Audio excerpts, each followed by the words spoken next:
Hey everyone, welcome back to my foundation classes unit time classroom.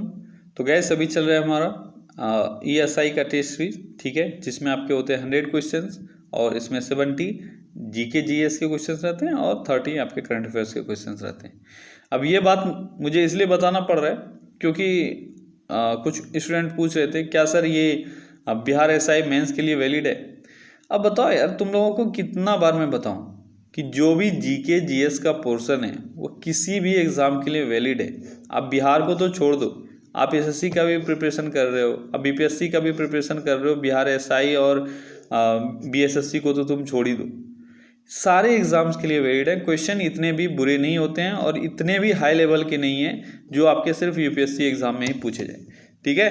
हर तरह के questions हैं, easy to moderate, और कुछ हार्ड क्वेश्चंस भी मैं यहाँ पे कवर करता हूँ। इसलिए तुम railway NTPC, Bihar SI, BSSC, अमीन, जो भी एग्ज़ाम है जिसका भी तुम तैयारी करते हो, सभी के लिए ये बेहद इंपॉर्टेंट है, ठीक है। तुम कोई भी एग्ज़ाम लगा रहे हो, इसका तुम रिवाइज कर सकते हो यहाँ से। क्लियर। अब ये बातें फिर दोहरा के मत पूछना कि एग्ज़ाम के लिए वैलिड है या नहीं है, उस एग्ज़ाम के लिए वैलिड है या नहीं है। मन लगा के पढ़ो अपना और प्रैक्टिस करो। अगर तुम्हें सारे क्वेश्चंस आ रहे हैं, बहुत अच्छी बात है, तुम कोई भी एग्जाम में बैठ के उसे निकालने के एलिजिबिलिटी रखते हो, ठीक है। चलिए स्टार्ट करते हैं आज का टेस्ट। तो आज का आपका पहला क्वेश्चन है, मानव मस्तिष्क का कौन सा हिस्सा शराब से प्रभावित होता है।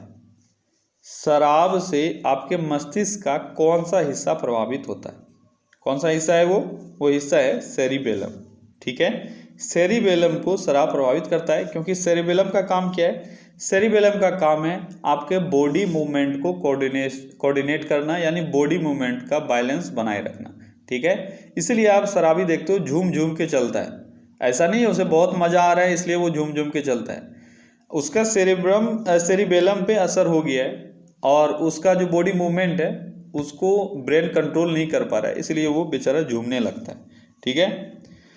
अगला क्वेश्चन है, निम्न में से किस चालुक्य राजा ने अश्वमेध यज्ञ का आयोजन किया था। अश्वमेध यज्ञ का आयोजन किसने किया था। अश्वमेध यज्ञ का आयोजन इन चारों राजाओं में से पुलकेशिन प्रथम ने किया था, ठीक है। अगला क्वेश्चन है, गुरु नानक का उत्तराधिकारी कौन हुआ। गुरु नानक का उत्तराधिकारी, आसान सा क्वेश्चन है, गुरु अंगद गुरु नानक का उत्तराधिकारी बना।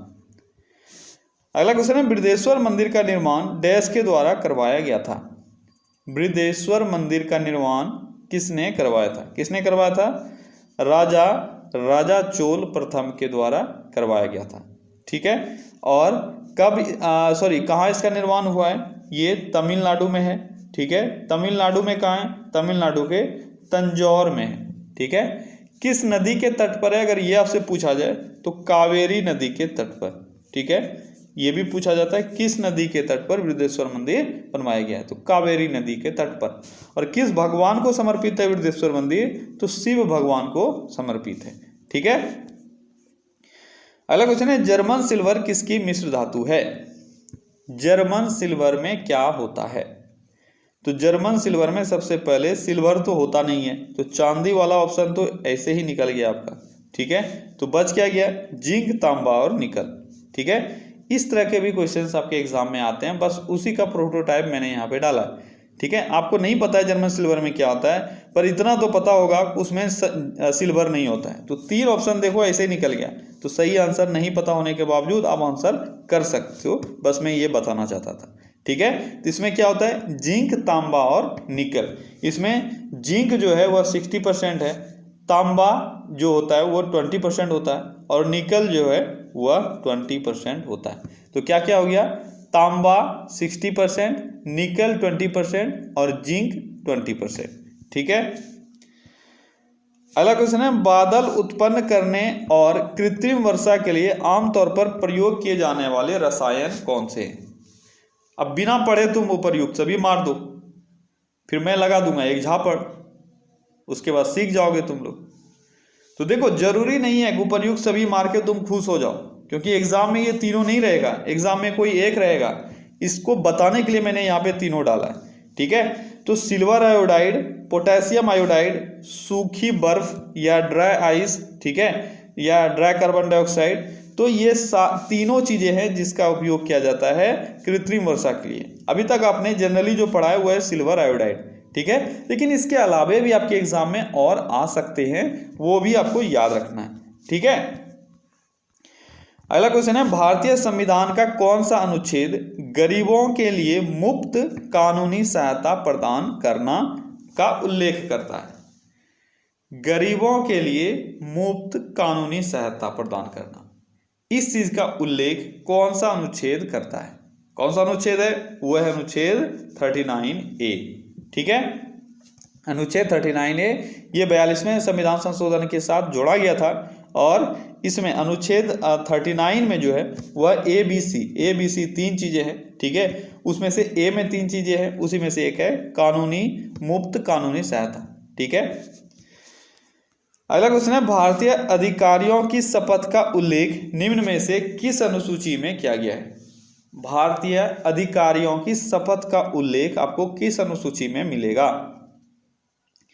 तो 2 अनुसूची है जिसमें आपको कंफ्यूजन हो रहा होगा, अनुसूची 3 और अनुसूची 4। अब इस दोनों में बताओ, क्योंकि ये दोनों तो नहीं है जो मैंने बता दिया। अब बताओ इस दोनों में कौन है? तो इस दोनों में है अनुसूची 3, ठीक है। अनुसूची 3 में क्या है? अनुसूची 3 में है भारतीय जो भी अधिकारी है, बड़े अधिकारी हैं, ठीक है, उन सभी का क्या? शपथ ग्रहण। अनुसूची 4 में क्या है ये बताओ? अनुसूची 4 में है राज्यसभा में सीटों का बंटवारा, ठीक है। अनुसूची 2 में क्या है? अनुसूची 2 में सैलरी, इन अधिकारियों का, जिन अधिकारियों को अभी 3 के तहत हम लोगों ने शपथ दिलवाया था, इनका सैलरी है। और अनुसूची 1 में क्या है? अनुसूची 1 में है भारत जो राज्यों का संघ है वो, ठीक है। अगला क्वेश्चन है, किस मेडिकल स्थिति में आंख की ऑप्टिक तंत्रिका क्षतिग्रस्त हो जाती है और समय के साथ हालत बिगड़ जाती है?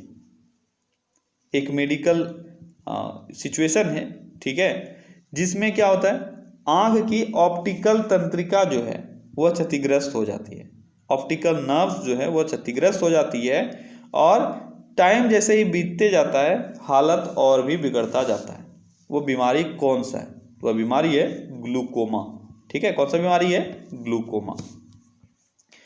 अगला क्वेश्चन है, निम्न में से किसकी मदद से वयस्क क्यूलेक्स और एनोफिलीज को पहचाना जा सकता है? अब ये तो पता चल गया होगा ये क्या है, क्यूलेक्स और एनोफिलीज, ये दोनों है मच्छर, ठीक है।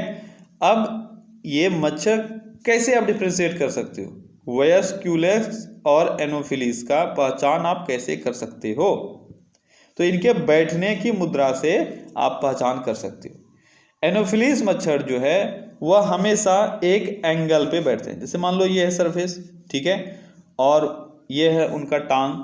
अब जो वो बैठेंगे हमेशा एक एंगल पे बैठेंगे, ये मान लो ये मच्छर था, ठीक है, ये एक एंगल पे हमेशा बैठेगा। लेकिन वहीं पे अगर हम लोग क्यूलेक्स का बात करेंगे तो क्यूलेक्स हमेशा पैरेलली बैठेंगे। ये अगर मच्छर है तो ये देखो ये इस तरह से बैठेगा।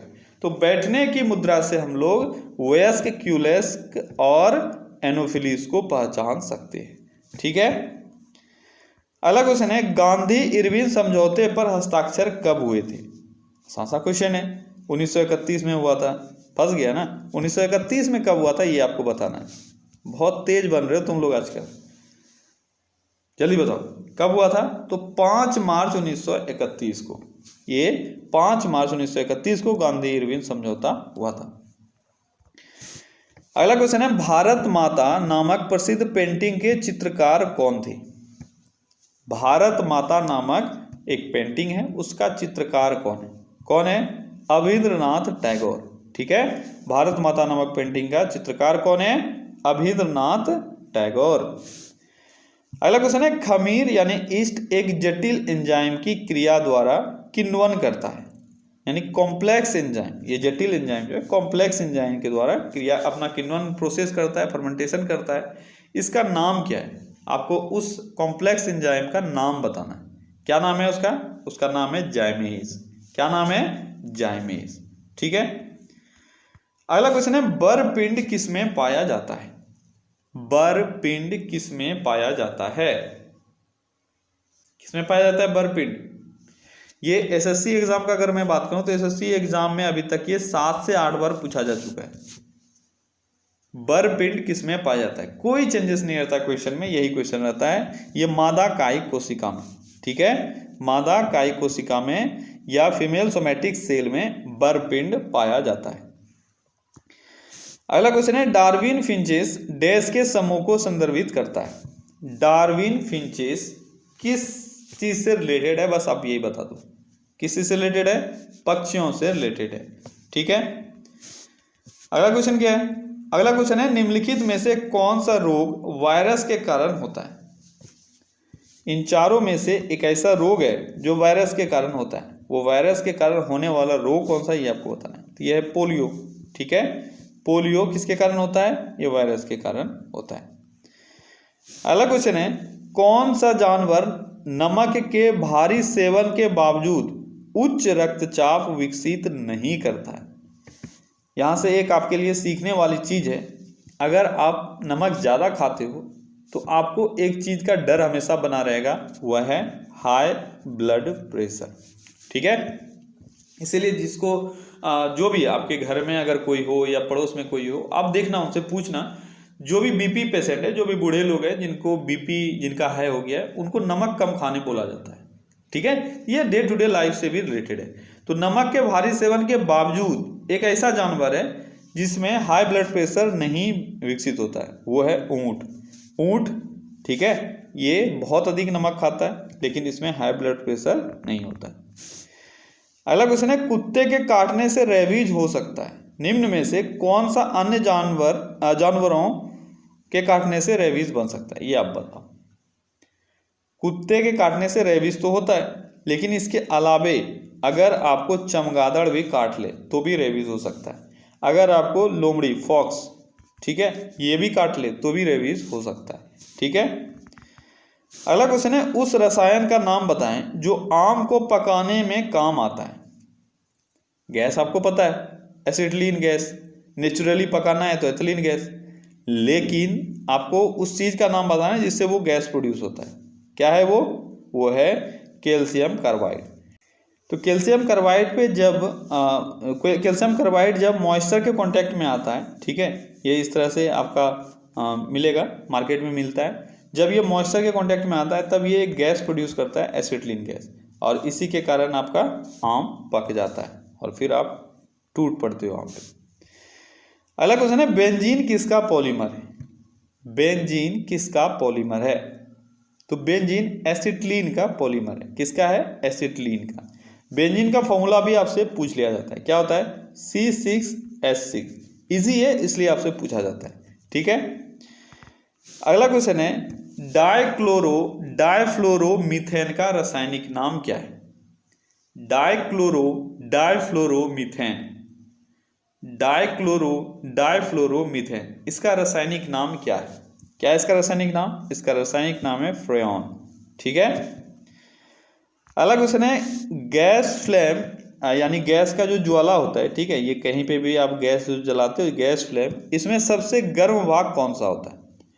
आप ध्यान से अगर देखोगे, गैस फ्लेम जब जलता है तो उसमें आपको नीला कलर नजर आएगा, पीला कलर नजर आएगा, ठीक है।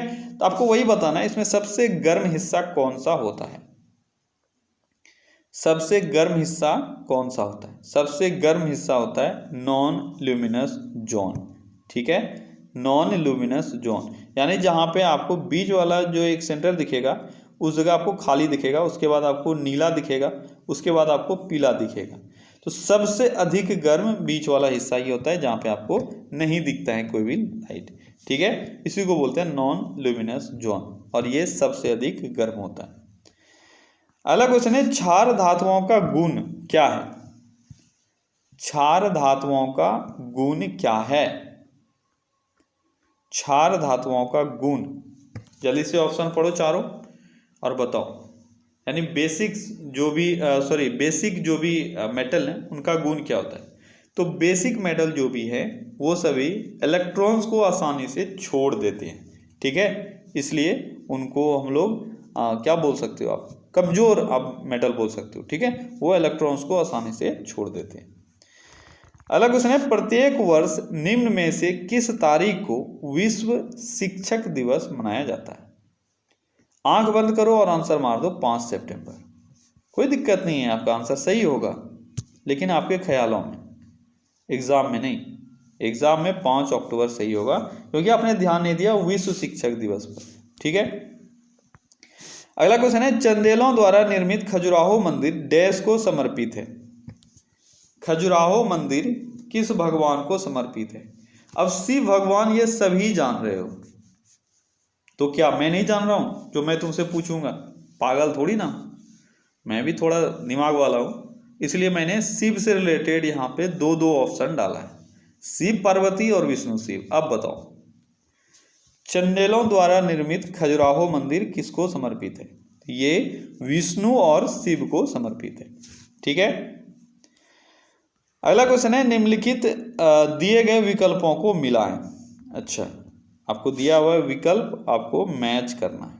ठीक है, चलो कोई बात नहीं, करो मैच, जल्दी से मैच करो और बताओ क्या होगा सही आंसर। चलो एक तरफ से मैच करके देखते हैं। पहला आपका शंकराचार्य, तो शंकराचार्य अद्वैत सिद्धांत से संबंधित है। ठीक है, उसके बाद है आपका रामानुजाचार्य, तो ये विशिष्ट द्वैत से, ठीक है, ये विशिष्ट अद्वैत से संबंधित है। ठीक है, और इसके बाद है निम्बार्क। निम्बार्क किससे संबंधित है? ये अद्वैता अद्वैत से संबंधित है। ठीक है, और उसके बाद माध्याचार्य। ठीक है, तो ये किससे संबंधित है? माध्याचार्य किससे संबंधित है? तो ये संबंधित है द्वैतावाद सिद्धांत से या द्वैत सिद्धांत से। आपका सही ऑप्शन कौन सा हो जाएगा? यहां से सही ऑप्शन आपका हो जाएगा डी। ठीक है, अगला क्वेश्चन है, धर्मत का युद्ध निम्न में से किनके बीच लड़ा गया था? धर्मत का युद्ध किनके बीच लड़ा गया था? धर्मत का युद्ध, जल्दी बताओ, धर्मत का युद्ध किनके बीच हुआ था? तो औरंगजेब और दारा सिकों का के बीच धर्मत का युद्ध हुआ था। इसको आप एक तरह से बोल सकते हो उत्तराधिकारी युद्ध था ये। ठीक है, अगला क्वेश्चन क्या है? अगला क्वेश्चन है, जीतल नामक तांबे के सिक्के को जारी किया गया था किसके द्वारा? जीतल नामक तांबे के सिक्के को किसके द्वारा जारी किया गया था? किसके द्वारा? इल्तुतमिश के द्वारा। ठीक है, इल्तुतमिश ने 2 सिक्का चलाया था, जीतल और टका। ठीक है, जीतल और टका। टका जो था यह चांदी का हुआ करता था, चांदी का, और जीतल जो था ये तांबा का हुआ करता था। ठीक है, और ये इल्तुतमिश के द्वारा चलाया गया था। अगला क्वेश्चन है, पानीपत की तीसरी लड़ाई में मराठों को किसने हराया था? पानीपत की तीसरी लड़ाई में मराठों को किसने हराया था? तो पानीपत की तीसरी लड़ाई में मराठों को अफगानों ने हराया था। पानीपत की तीसरी लड़ाई कब हुई थी? 1761 में, बहुत बार आपने पढ़ा है। ठीक है, इसमें अफगान की तरफ से कौन था? अहमद शाह अब्दाली, और इधर से थे मराठे, तो मराठों को अब्दाली ने हरा दिया था। अगला क्वेश्चन है, भारतीय कपास व्यापारी, बैंकर, कांग्रेस के आदमी और महात्मा गांधी के एक करीबी सहयोगी, यह वर्णन निम्न में से किसके लिए सही है? अच्छा, इस क्वेश्चन में आपसे पूछा क्या जा रहा है, आपको कुछ टर्म्स दिए हुए हैं। ठीक है, और आपको बताना है इन चारों में से ये सारे टर्म्स किसके लिए सही है। यह एक कपास के व्यापारी हैं, बैंकर भी हैं, कांग्रेस के आदमी भी हैं, और महात्मा गांधी के करीबी सहयोगी भी हैं। ये चारों में से कौन सही फिट बैठ रहा है? तो इन चारों में से 2 नाम जिन्होंने भी थोड़ा पढ़ा है उनके लिए 2 नाम कंफ्यूजिंग हो सकता है, जीडी बिरला और जमनालाल बजाज। अगर सिर्फ महात्मा गांधी के करीबी का बात करें तो जमनालाल बजाज सबसे करीब है, लेकिन ये आंसर आपका सही नहीं होगा, गलत हो जाएगा। आंसर होगा जीडी बिरला, क्योंकि भारतीय कपास व्यापारी भी दिया हुआ है। ठीक है, तो जीडी बिरला ने अपना जो कारोबार शुरू किया था वो आपका कॉटन इंडस्ट्री से किया था, कॉटन ट्रेडिंग से किया था। ठीक है, उसके बाद इन्होंने अपना जूट मिल लगाया, तो इनका मेन जो बिजनेस रहा वो टेक्सटाइल में रहा था। ठीक है, तो आपका सही आंसर जीडी बिरला होगा। और जमनालाल बजाज की अगर बात करेंगे तो जमनालाल बजाज को महात्मा गांधी का 5वां पुत्र भी कहा जाता है, 5th son of Mahatma Gandhi. अगर आपसे पूछा जाए तो आपका आंसर होगा जमनालाल बजाज। ठीक है, अगला क्वेश्चन है, भारतीय अर्थव्यवस्था में सुस्त मौसम होता है, यानी कौन सा मंथ है ऐसा जो भारतीय अर्थव्यवस्था में सुस्त मौसम कहलाता है? कौन सा है वो है जनवरी से लेकर जून तक का समय। जनवरी से लेकर जून तक का समय भारतीय अर्थव्यवस्था में सुस्त मौसम कहलाता है। अगला क्वेश्चन है, आमेर का किला किसने बनवाया था? आमेर का किला किसने बनवाया था? तो आमेर का किला राजा मानसिंह ने बनवाया था। राजा मानसिंह कौन है? राजा मानसिंह ये जोधाबाई का भतीजा है, भगवान दास का पुत्र है, ठीक है। और ये अकबर के दरबार में भी था, अकबर के नवरत्नों में भी ये शामिल है, ठीक है। अगला क्वेश्चन है, ब्रिटिश ईस्ट इंडिया कंपनी ने देश में पुर्तगालियों को हराया था? बहुत अच्छा क्वेश्चन है। इन चारों युद्धों में आपको बताना है ब्रिटिश ईस्ट इंडिया कंपनी ने पुर्तगालियों को किस युद्ध में हराया था। कौन सा युद्ध है वो युद्ध है सुवाली का युद्ध, ठीक है। सुवाली का युद्ध 1612 ईस्वी में हुआ था सूरत के पास, ठीक है। सूरत के पास सुवाली का युद्ध हुआ था 1612 में, और इसमें ब्रिटिश ईस्ट इंडिया कंपनी ने पुर्तगालियों को हराया था। अगला क्वेश्चन है, कौन सा पत्थर एल्यूमिनियम और फ्लोरीन का सिलिकेट खनिज है? एल्यूमिनियम और फ्लोरीन का सिलिकेट खनिज है कौन सा तत्व? कौन सा तत्व नहीं, कौन सा पत्थर? कौन सा पत्थर है वो पत्थर है पुखराज। कौन सा पत्थर है? पुखराज। अगला क्वेश्चन है, शब्द चेरी पिकिंग, ये टर्म जो है चेरी पिकिंग, ये किस खेल से संबंधित है? चेरी पिकिंग टर्म किस खेल से संबंधित है? तो यह बास्केटबॉल से संबंधित है। अगला क्वेश्चन है, इनमें से कौन से सूक्ष्म पोषक पौधे की वृद्धि और स्वास्थ्य के लिए आवश्यक नहीं है? तो इन चारों में से 3 ऐसा है जो पौधों की वृद्धि और विकास के लिए जरूरी है, लेकिन एक ऐसा है जो जरूरी नहीं है। वह कौन सा है? वह है आपका आयोडीन, ठीक है। अगला क्वेश्चन है, टीपू सुल्तान की मृत्यु 1799 ईस्वी में कहाँ हुई थी?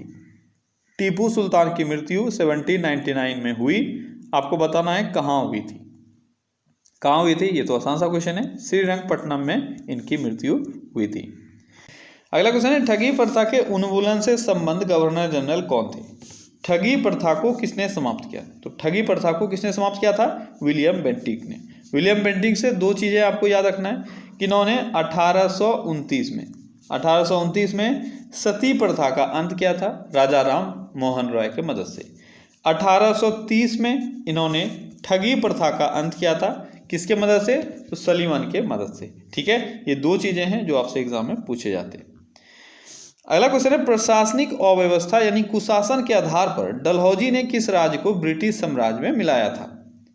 कुशासन के आधार पर देखो, डॉक्ट्रिन ऑफ लैप्स जो था डलहौजी का, वो क्या था कि अगर किसी राजा का अपना उत्तराधिकारी नहीं है, उत्तराधिकारी में उसका अपना खून होना चाहिए, अगर नहीं है तो फिर वह राज्य ब्रिटिश साम्राज्य के अंदर मिला लिया जाएगा, ठीक है। पोषी पुत्र याद रखना, इसमें इंक्लूड नहीं था। अगर कोई राजा पोषी पुत्र ले लेता है किसी को, तो वो उसका उत्तराधिकारी ब्रिटिश डॉक्ट्रिन ऑफ लैप्स के आधार पे नहीं माना जाएगा, तो भी वो राज्य जो है वो ब्रिटिश साम्राज्य में मिल जाएगा। लेकिन एक ऐसा राज्य हुआ अवध, ठीक है, जिसको कुशासन के आधार पे उसी टाइम में मिला लिया गया था ब्रिटिश साम्राज्य में, ठीक है। अगला क्वेश्चन है, भारत में निम्न वायसरायों में से किसके काल में इंडियन पीनल कोड, पीनल नहीं है पेनल कोड, ठीक है, Indian penal code, civil procedure code और क्रिमिनल प्रोसीजर कोड, क्या क्या है? Indian penal code, civil procedure code और क्रिमिनल प्रोसीजर कोड, ये तीनों जो है यह किस वायसराय के काल में पारित हुआ था? किस वायसराय के काल में? बहुत इंपॉर्टेंट है, याद रखना, लॉर्ड कैनिंग के काल में, ठीक है।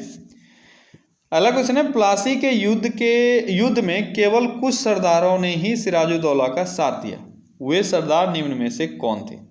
अच्छा, प्लासी के युद्ध से संबंधित क्वेश्चन है, ठीक है। आपको बताना है प्लासी के युद्ध में जिन सरदारों ने सिराजुद्दौला का साथ दिया था उनका नाम क्या क्या था? इन 5 में से आपको बताना है कौन कौन थे वो। तो वो थे मोहनलाल और मीर मदान, ये 2 लोग थे। तो आपका सही आंसर सी हो जाएगा, ठीक है। ये 2 लोग ही थे जिन्होंने सिराजुद्दौला का साथ दिया था। अगला क्वेश्चन है, किस इतिहासकार ने 1765 ईस्वी से लेकर 1772 ईस्वी तक कंपनी के राज को द्वैध शासन के काल को, यानी ये जो 65 से लेकर 72 तक का काल है, ये द्वैध शासन का काल है, इसको डाकुओं का राज कहा था? क्वेश्चन समझ में आया? एक इतिहासकार जिसने 1765 से लेकर 1772 के समय को डाकुओं का राज्य कहा था? तो वो इतिहासकार कौन है? तो वो है पन्नीकर बाबू, ठीक है, के.एम. पन्नीकर ने ये कहा था। अगला क्वेश्चन है, इलाहाबाद की संधि के बाद रॉबर्ट क्लाइव ने मुर्शिदाबाद का उप दीवान किसे बनाया था? इलाहाबाद की संधि 1765 में हुई, आपको बताना है। इसके बाद रॉबर्ट क्लाइव ने मुर्शिदाबाद का उप दीवान किसे बनाया था? तो मुर्शिदाबाद का उप दीवान मोहम्मद रजा खां को बनाया गया था। मुर्शिदाबाद बंगाल में है, ठीक है, और बंगाल का जो उप दीवान था वो था मोहम्मद रजा खां। 2 क्षेत्र था जिसमें इन्होंने उप दीवानी को बांटा, एक है बिहार और दूसरा है बंगाल, ठीक है। तो बिहार में किसको बनाया? राजा सिताब राय को, और बंगाल में किसको बनाया? रजा खां को, ठीक है। अगला क्वेश्चन है, रंजीत सिंह ने सुप्रसिद्ध कोहिनूर हीरा प्राप्त किया था किन से? आपको ये बताना। रंजीत सिंह ने कोहिनूर हीरा किन से प्राप्त किया था? जल्दी बताओ। तो रंजीत सिंह ने कोहिनूर हीरा शाह शुजा से प्राप्त किया था। किससे प्राप्त किया था? शाह शुजा से। अगला क्वेश्चन है, निम्नलिखित में से कौन सुमेलित नहीं है? अच्छा, कुछ गवर्नर जनरल का नाम दिया हुआ है और उनके सामने कुछ काम है, आपको बताना है सुमेलित कौन सा नहीं। गवर्नर जनरल नहीं, वाइसराय है। Lord Cornwallis, Lord Wellesley, Lord Hastings और लॉर्ड बेंटिंग। आपको बताना है कौन सा इसमें सुमेलित नहीं है। क्या लॉर्ड कॉर्नवालिस ने अस्थायी बंदोबस्त किया था? बिल्कुल, लॉर्ड कॉर्नवालिस ने अस्थायी बंदोबस्त किया था। लॉर्ड वेलेस्ली सहायक संधि, क्या वेलेस्ली सहायक संधि से संबंधित है? बिल्कुल सही है, वेलेस्ली सहायक संधि से संबंधित है, ठीक है। उसके बाद लॉर्ड हेस्टिंग्स, द्वितीय आंग्ल मराठा युद्ध। द्वितीय आंग्ल मराठा युद्ध क्या लॉर्ड हेस्टिंग्स के काल में हुआ था? ये देखते हैं। लॉर्ड बेंटिंग 1829 का 17वां रेगुलेशन, क्या ये है? ये भी सही है। तो आपका सी जो है वह गलत है। लॉर्ड हेस्टिंग्स के काल में द्वितीय आंग्ल मराठा युद्ध नहीं हुआ था। तो द्वितीय आंग्ल मराठा युद्ध जो हुआ था वो 1802 ईस्वी में चालू हुआ था और 1805 ईस्वी तक चला था, ठीक है। और ये जो समय है यह किस वाइसराय का समय था? ये लॉर्ड वेलेस्ली का समय था, ठीक है। इसलिए आपका लॉर्ड हेस्टिंग गलत हो जाएगा। अगला क्वेश्चन है, किस सिख गुरु ने विद्रोही राजकुमार खुसरो की सहायता धन एवं आशीर्वाद से की थी? ठीक है, राजकुमार खुसरो मुगल राजकुमार था, इसका सहायता किसने किया था? एक सिख गुरु ने। आपको बताना है वह सिख गुरु कौन है, और इसका सहायता करने के एवज में इनको बहुत बड़ा कीमत भी चुकाना पड़ा था। तो ये हैं गुरु अर्जुन देव, ठीक है। इनको जहांगीर ने क्या किया था? मार दिया था। किस लिए? तो खुसरो की सहायता करने के लिए, ठीक है। अगला क्वेश्चन है, किसने अपनी राजधानी मुर्शिदाबाद से मुंगेर हस्तांतरित किया था? इन चारों में से आपको बताना है वह कौन था जिसने अपनी राजधानी को मुर्शिदाबाद से मुंगेर हस्तांतरित किया। अब सभी आपको दिख रहा है ये सब बंगाल का नवाब है। किसने किया था ऐसा? तो ये काम किया गया था मीर कासिम के द्वारा, ठीक है। मीर कासिम से रिलेटेड आपको पता होना चाहिए कि ये जो समय काल आ गया था ये ब्रिटिशर्स का समय काल था, ठीक है। 1760 ईस्वी का समय था, और 1760 ईस्वी में क्या हुआ? मीर जाफर को हटाकर अंग्रेजों ने किसको बनाया? मीर कासिम को बनाया बंगाल का नवाब। लेकिन जैसे ही मीर कासिम बना बंगाल का नवाब, तो एक साल के बाद ही इसने अपना रंग दिखाना चालू किया, और ब्रिटिश का गुलामी करना इसको पसंद नहीं था। ये सब ब्रिटिश को समझ में आ गया 1763 ईस्वी में, और 1763 ईस्वी में इसने क्या किया? मीर कासिम को फिर से भगा दिया। इसी के बीच में इसने मुर्शिदाबाद से अपना जो राजधानी है उसको मुंगेर ट्रांसफ़र कर लिया था। और जो बंदूक कारखाना देखते हो ये उस वक्त बहुत पीक पर था। अगला क्वेश्चन है, अखिल भारतीय महासंघ स्थापित करने का प्रावधान शामिल किया गया था। अखिल भारतीय महासंघ स्थापित करने का प्रावधान किस में शामिल किया गया था? अखिल भारतीय महासंघ, तो इसको शामिल करने का प्रावधान भारत सरकार अधिनियम 1935 में, ठीक है। अगला क्वेश्चन है, भारत में सचिव का पद किसके द्वारा निर्मित किया गया था? सचिव का पद भारत में किस अधिनियम के द्वारा निर्मित किया गया? तो कौन सा अधिनियम है वो अधिनियम है भारत सरकार अधिनियम 1858। इस अधिनियम के द्वारा सचिव का पद सृजित किया गया भारत में। अगला क्वेश्चन है, पैमानों की खोज ने यह सिद्ध कर दिया है कि सिंधु घाटी के लोग माप और तौल से परिचित थे। यह खोज कहाँ हुई? पैमानों की खोज कहाँ से हुई थी जो यह सिद्ध करता है कि सिंधु घाटी के लोग माप और तौल जानते थे? तो ये लोथल से खोज हुई। ठीक है, लोथल उनका डॉकयार्ड था। ठीक है, और ऐसा माना जाता है कि ये बिजनेस का केंद्र रहा होगा क्योंकि यहाँ से सामान एक्सपोर्ट इंपोर्ट होता था। ठीक है, अगला क्वेश्चन है, दो या दो से अधिक शुद्ध पदार्थों को किसी भी अनुपात में मिला देने से बनता है। क्या बनता है? तत्व, यौगिक, मिश्रण या गैस। क्या बनता है? तो देखो, जो भी स्टूडेंट जिस भी स्टूडेंट ने थोड़ा सा पढ़ा है वही इसमें अक्सर गलती करेंगे। वो जैसे ही देखेंगे अनुपात वो मार देंगे यौगिक। ठीक है, लेकिन ये गलत है। ठीक है, क्यों? क्योंकि आपको ध्यान देना है किसी भी अनुपात में बोला जा रहा है, और यौगिक वो चीज है जो हमेशा एक फिक्स अनुपात में होता है। ठीक है, जैसे मैं बात करूं H2O, H2O एक कंपाउंड है, एक यौगिक है। क्यों? क्योंकि हमेशा 2 हाइड्रोजन और 1 ऑक्सीजन होगा, तभी ये H2O कहलाएगा, यानी वाटर कहलाएगा। ठीक है, अगर आप H2O2 ले लेते हो तो ये पानी नहीं है, ये कुछ और है। तो आपको ये चीज समझना होगा। और किसी भी अनुपात में 1:2, 3:2, किसी भी अनुपात में आप मिला दो तो उससे कोई फर्क नहीं पड़ता है मिश्रण में। ठीक है, मिश्रण का कोई फिक्स रेशियो नहीं होता है। तो ध्यान से आपको आंसर करना है। आसान सा क्वेश्चन है, डिफिकल्ट इसमें कुछ नहीं है। अगला क्वेश्चन है, निम्न में से कौन सा एक यौगिक है? इन चारों में से आपको बताना है एक यौगिक कौन सा है। तो कौन सा इसमें यौगिक है? अमोनिया, NH4, ये एक यौगिक है। ठीक है, अगला क्वेश्चन है, पूर्व मध्यकालीन भारतीय इतिहास में 750 ईस्वी से लेकर 1200 ईस्वी तक का समय मुख्यतः माना जाता है।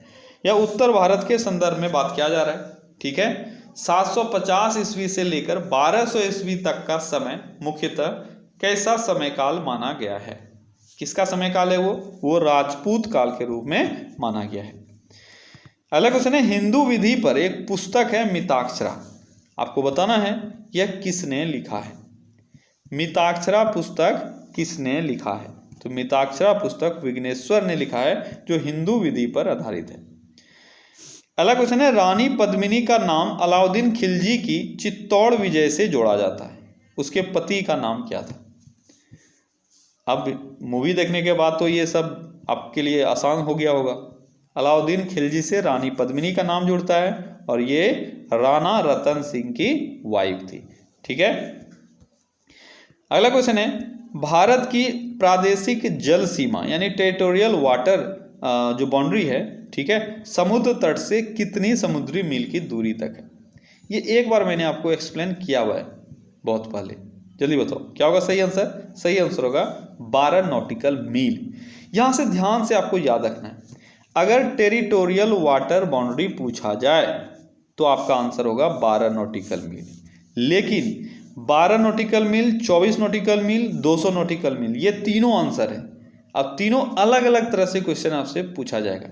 अगर कंटीजियस जोन आपसे पूछा जाए, ध्यान देना, टेरिटोरियल वाटर बाउंड्री या टेरिटोरियल जोन अगर पूछा जाए, यानी ये मेरा जमीन है, ये भारत है, इससे अगर टेरिटोरियल जोन पूछा जाएगा तो पहला जो बाउंड्री हम लोग लेंगे 12 किलोमीटर का ये होगा। ठीक है, लेकिन वहीं पे कंटीजियस जोन अगर पूछा जाएगा, ठीक है, तो ये हमारा 24 नॉटिकल मील तक होता है। ठीक है, और अगर एक्सक्लूसिव इकोनॉमिक जोन आपसे पूछा जाए, क्या पूछा जाए? एक्सक्लूसिव इकोनॉमिक जोन, तो ये हमारा और बढ़ जाता है और ये 200 मील तक बढ़ जाता है। ठीक है, तो पहला कोई आंसर होगा 12, दूसरा आंसर होगा 24, तीसरा आंसर होगा 200। तीनों का टर्म आपको याद रखना है। टेरिटोरियल वाटर बाउंड्री 12 नॉटिकल मील, कंटीजियस जोन 24 नॉटिकल मील, और एक्सक्लूसिव इकोनॉमिक जोन ये 200 नॉटिकल मील। ठीक है, अगला क्वेश्चन है, प्रच्छन्न बेरोजगारी का अर्थ क्या है? प्रच्छन्न बेरोजगारी का अर्थ क्या है? प्रच्छन्न बेरोजगारी का अर्थ क्या होता है? जल्दी बताओ। ऑप्शंस लेंदी हैं, लेकिन पढ़ो और बताओ प्रच्छन्न बेरोजगारी किसको कहते हैं। जल्दी बताओ क्या होता है प्रच्छन्न बेरोजगारी? जिस बेरोजगारी में तुम लोग इन्वॉल्व हो उसी को प्रच्छन्न बेरोजगारी बोलते हैं। यानी एक आदमी का काम था, उसमें 10 आदमी लगा हुआ है। ठीक है। अब तुम लोगों को लग रहा है कि हम लोगों ने ऐसा क्या किया, भाई एक ही कोई काम अगर एक आदमी का है तो उसमें 10 लोगों का लगना जरूरी नहीं है, ठीक है। जैसे तुम लोगों को पढ़ना है, उसमें कौन कौन लगा हुआ है, एक बुक छापने वाला लगा हुआ है, एक बुक लिखने वाला लगा हुआ है, एक बुक पढ़ाने वाला लगा हुआ है। तुम लोग अगर खुद कर लेते तो हम लोगों को ये मेहनत करना पड़ता क्या? चलो कोई बात नहीं, तो हम लोग भी लगे रहेंगे, तुम लोग भी लगे रहो। तो आवश्यकता से अधिक लोगों का कार्यरत होना, ठीक है, ये जनरली आपको देखने को कहाँ मिलता है? जो अभी मैंने बोला ये एग्जाम्पल बकवास था, इसको मत कंसिडर करना। इसको देखना है अगर आप तो देखो गांव में जाके, ठीक है। अब गांव में अगर 10 आदमी है तो खेती करने में एक आदमी या 2 आदमी का जरूरत है। ये 8 आदमी जो आपको दिख रहा है ये फालतू का इसमें लगा हुआ है और अपने आप को बिजी समझ रहा है, ठीक है। इसी को हम लोग प्रच्छन्न बेरोजगारी बोलते हैं। अगला क्वेश्चन है, राष्ट्रीय ग्रामीण विकास संस्थान कहाँ अवस्थित है? राष्ट्रीय ग्रामीण विकास संस्थान कहाँ अवस्थित है? तो राष्ट्रीय ग्रामीण विकास संस्थान हैदराबाद में स्थित है।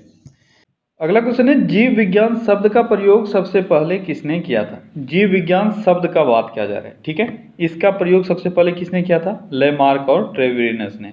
और अगर जीव विज्ञान का पिता पूछा जाता तो आंसर क्या होता? अरस्तु, ठीक है। अगला क्वेश्चन क्या है? अगला क्वेश्चन है, हिस्टोरिया प्लांटेरम पुस्तक किसने लिखा है? हिस्टोरिया प्लांटेरम ये पुस्तक किसके द्वारा लिखा गया है? ये लिखा गया है थियोफ्रस्टस के द्वारा। अगला क्वेश्चन है, संसार में पौधों के वितरण का अध्ययन क्या कहलाता है? संसार में पौधों के वितरण का अध्ययन क्या कहलाता है? यह कहलाता है फाइटोजियोग्राफी। क्लियर। अगला क्वेश्चन है, कैस्पियन सागर स्थित है। कैस्पियन सागर किन 2 देशों के बीच स्थित है? तो कैस्पियन सागर रूस और ईरान के बीच स्थित है। अगला क्वेश्चन है, अंतरिक्ष में कुल कितने तारामंडल है? अंतरिक्ष में कुल तारामंडल कितने हैं? टोटल 88 तारामंडल है अंतरिक्ष में। अगला क्वेश्चन है, निम्नलिखित में से किस ग्रह का अक्षीय झुकाव सबसे अधिक है? किस ग्रह का अक्षीय झुकाव सबसे अधिक है? तो अक्षीय झुकाव यानी एक्सियल बैंड जो है वह सबसे अधिक किसका है? बुध का। अगला क्वेश्चन है, निम्नलिखित में से कौन सी मात्रा जड़त्व का माप है? जड़त्व का माप कौन सी मात्रा है? तो जड़त्व यानी इनर्शिया जो है वह द्रव्यमान का यानी मास का मान है। अगला क्वेश्चन है, सूची 1 को सूची 2 से सुमेलित कीजिए तथा सूचियों के नीचे दिए गए कूट से सही उत्तर का चयन कीजिए। तो 2 टेबल दिया हुआ है और आपको बताना है सही मैच करके। क्या होगा सही आंसर? जल्दी से मैच करो और बताओ सही आंसर क्या होगा। क्या होगा यहाँ सही आंसर?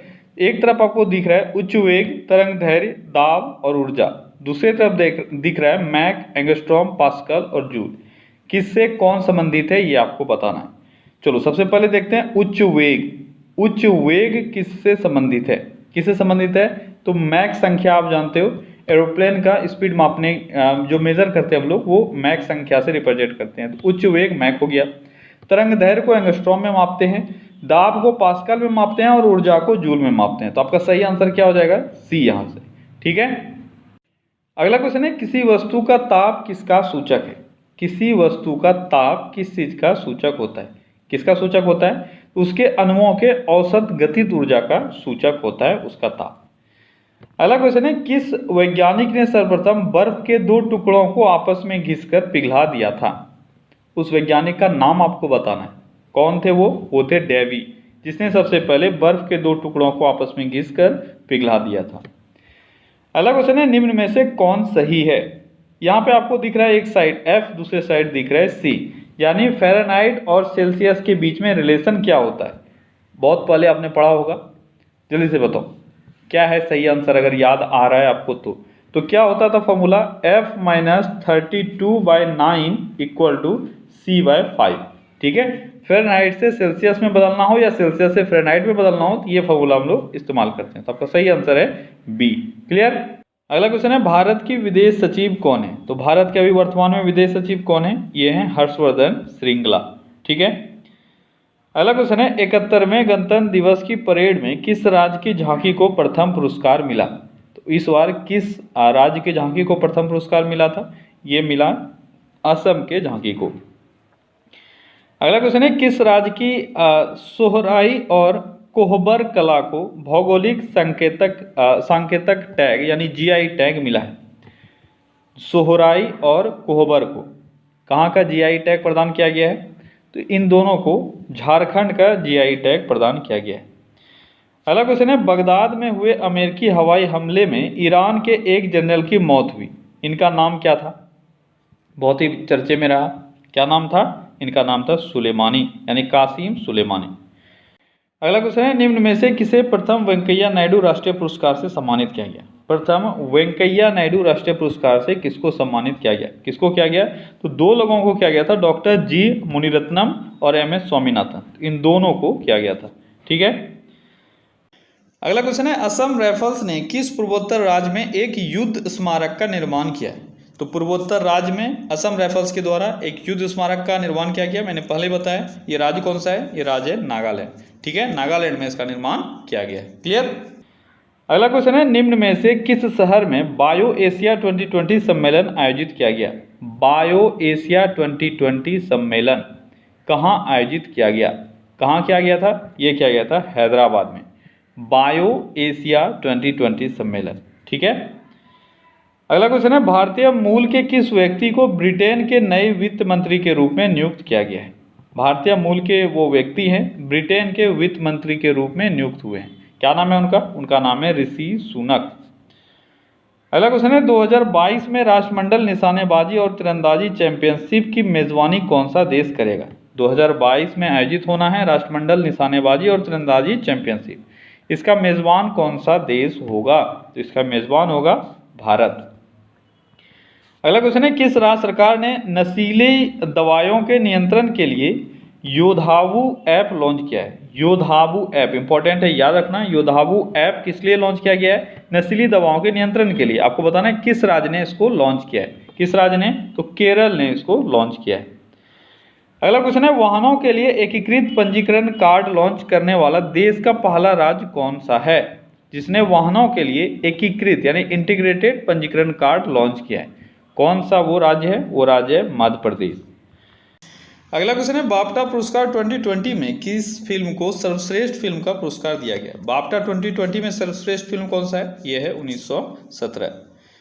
अगला क्वेश्चन है, किस देश ने खाद्य ग्रह पुरस्कार यानी फूड प्लैनेट प्राइज नाम से एक पुरस्कार की घोषणा की है? फूड प्लैनेट प्राइज, इस नाम से एक पुरस्कार की घोषणा की गई है स्वीडन के द्वारा। अगला क्वेश्चन है, फरवरी 2020 में प्रज्ञान ओझा ने क्रिकेट के सभी प्रारूपों से संन्यास लेने की घोषणा की है। वह किस राज्य से हैं? प्रज्ञान ओझा किस राज्य से बिलोंग करते हैं? तो वह ओडिशा से बिलोंग करते हैं। अगला क्वेश्चन है, जंगली जानवरों की प्रवासी प्रजातियों के संरक्षण पर कोप 13 सम्मेलन किस देश में आयोजित किया गया? कोप 13 सम्मेलन का आयोजन कहाँ किया गया? ये आपको बताना है। कहाँ किया गया? ये किया गया था भारत में। अगला क्वेश्चन है, भारत का सबसे बड़ा व्यापारिक साझेदार देश कौन सा है? भारत का सबसे बड़ा व्यापारिक साझेदार देश फिलहाल अभी अमेरिका है। अगला क्वेश्चन है, सर्वोच्च न्यायालय ने किस अनुच्छेद का प्रयोग करते हुए मणिपुर के एक मंत्री को राज्य मंत्रिमंडल से हटा दिया है? बहुत इंपॉर्टेंट क्वेश्चन है, याद रखना। सर्वोच्च न्यायालय ने किस अनुच्छेद का प्रयोग किया? तो कौन सा अनुच्छेद है? अनुच्छेद 142। अगला क्वेश्चन है, मनोहर पर्रिकर की बायोग्राफी एन एक्स्ट्राऑर्डिनरी लाइफ या किसने लिखा है? ये लिखा गया है सदगुरु पाटिल और मायाभूषण नागवेकर के द्वारा, इन दोनों के द्वारा। तो आपका सही आंसर हो जाएगा सी। अगला क्वेश्चन है, दिव्यांगों को सशक्त बनाने के लिए नवाचार सुगम्य भारत अभियान किसने शुरू किया है? नवाचार सुगम्य भारत अभियान ये किसके द्वारा शुरू किया गया है? तो ये नेस्कॉम फाउंडेशन और माइक्रोसॉफ्ट इंडिया, इन दोनों के द्वारा मिलकर शुरू किया गया है। अगला क्वेश्चन है, विश्व खुशहाली रिपोर्ट 2020 के अनुसार 156 देशों में भारत की रैंक क्या है? विश्व खुशहाली रिपोर्ट 2020 के अनुसार भारत का रैंक क्या है? तो भारत का रैंक है 144। ठीक है। अगला क्वेश्चन है, श्रम मंत्रालय ने राष्ट्रीय राजधानी क्षेत्र में डीजल की डोर स्टेप डिलीवरी के लिए कौन सी ऐप लॉन्च की है? डीजल की डोर स्टेप डिलीवरी, इसके लिए श्रम मंत्रालय ने राष्ट्रीय राजधानी क्षेत्र में इस डिलीवरी के लिए एक ऐप लॉन्च किया है, आपको बताना है उस ऐप का नाम क्या है। उसका नाम है हमसफर। ठीक है, अगला क्वेश्चन है, सेबी ने निवेशकों की समस्या को दूर करने के लिए कौन सा ऐप लॉन्च किया है। सेबी के द्वारा एक ऐप को लॉन्च किया गया, आपको बताना है वो कौन सा है, वो है स्कोर्स। ठीक है, अगला क्वेश्चन है, इंडियन सुपर लीग 1920 का फाइनल मुकाबला किस टीम ने जीता। ये इंडियन सुपर लीग जिस तरह से आपका क्रिकेट में आईपीएल होता है, उसी तरह से फुटबॉल में इंडियन सुपर लीग होता है। ठीक है, तो 2019-20 का फाइनल मुकाबला किसने जीता, एटीके फुटबॉल क्लब। एटीके ये कोलकाता का फुटबॉल क्लब है। एटीके का फुल फॉर्म क्या होता है, ये होता है एटलेटिको डे कोलकाता। ठीक है, एटलेटिको डे कोलकाता, ये होता है एटीके और फुटबॉल क्लब। ठीक है, या कोलकाता फुटबॉल क्लब से भी आप इसको याद रख सकते हो। अगला क्वेश्चन है, यस बैंक के नए एमडी और सीईओ के रूप में किसे नियुक्त किया गया है। यस बैंक जो अभी बहुत घाटे में है, आपको बताना है इसके नए एमडी और सीईओ कौन नियुक्त हुए हैं। कौन हुए हैं, ये हैं प्रशांत कुमार। अगला क्वेश्चन है, भारतीय डाक द्वारा देश की पहली डिजिटल पार्सल लॉकर सेवा कहां पर शुरू की गई है। यह देश का पहला डिजिटल पार्सल लॉकर सेवा है और इसकी शुरुआत की गई है भारतीय डाक के द्वारा। कहां, तो कोलकाता में। ठीक है, अगला क्वेश्चन है, भारत में चुनावों के दौरान उपयोग की जाने वाली 9 मिटने वाली स्याही किस शहर में तैयार की जाती है। आप जानते हो जो चुनाव होता है वहाँ पे आपको 9 मिटने वाला इंक लगाया जाता है, जो 3-4 दिन तक कंटिन्यूसली आपके हाथ पे रहता है, आपके उंगली पे रहता है। आपको बताना है वह किस शहर में तैयार किया जाता है। किस शहर में किया जाता है, मैसूर में उसको तैयार किया जाता है। आप सभी मुझे कमेंट में बताओ कि वह कौन सा इंक है जो यूज़ किया जाता है। अगर नहीं आता है तो आपको ढूंढ के कमेंट में आंसर करना है। अगला क्वेश्चन है, खेलो इंडिया यूनिवर्सिटी गेम्स 2020 के पदक तालिका में देश की शीर्ष यूनिवर्सिटी कौन सी है। खेलो इंडिया यूनिवर्सिटी गेम्स 2020, इसमें शीर्ष पर कौन रहा, यानी किस यूनिवर्सिटी को सबसे अधिक पदक मिला। किसको मिला, पंजाब यूनिवर्सिटी चंडीगढ़ को। ठीक है, अगला क्वेश्चन है, किस भारतीय अंपायर को आईसीसी डेवलपमेंट अंपायरों के अंतर्राष्ट्रीय पैनल में शामिल किया गया है। आईसीसी डेवलपमेंट एम्पायरों के अंतर्राष्ट्रीय पैनल में किस भारतीय एम्पायर को शामिल किया गया है। कौन है वो हैं वृंदा राठी और जननी नारायण, इन दोनों को इंक्लूड किया गया है। अगला क्वेश्चन है, ग्रीष्मकालीन टोक्यो ओलंपिक 2020 के लिए नई तिथि क्या निर्धारित की गई है। 2020 में होना था लेकिन हो नहीं पाया कोविड-19 के कारण, अब 2021 में होना है। आपको बताना है वह डेट कौन सा है, वह है 23 जुलाई से 8 अगस्त 2021। ठीक है, अगला क्वेश्चन है, 7वां विश्व शहर शिखर सम्मेलन किस देश में आयोजित किया जाएगा। 7वां विश्व शहर शिखर सम्मेलन, इसका आयोजन कहाँ होना है, इसका आयोजन होना है सिंगापुर में। ठीक है, तो ओके गाइस, तो ये था आज का टॉप 100 क्वेश्चंस। आई होप कि आज भी आपने सेट को एंजॉय किया होगा और डेली आप कुछ ना कुछ सीख रहे हो, कुछ ना कुछ आपका रिवीजन हो रहा है। ठीक है, चलिए सेट को ज़्यादा से ज़्यादा शेयर कीजिए और कल फिर से मिलते हैं हम लोग अगले सेट में। Till then take care, bye bye.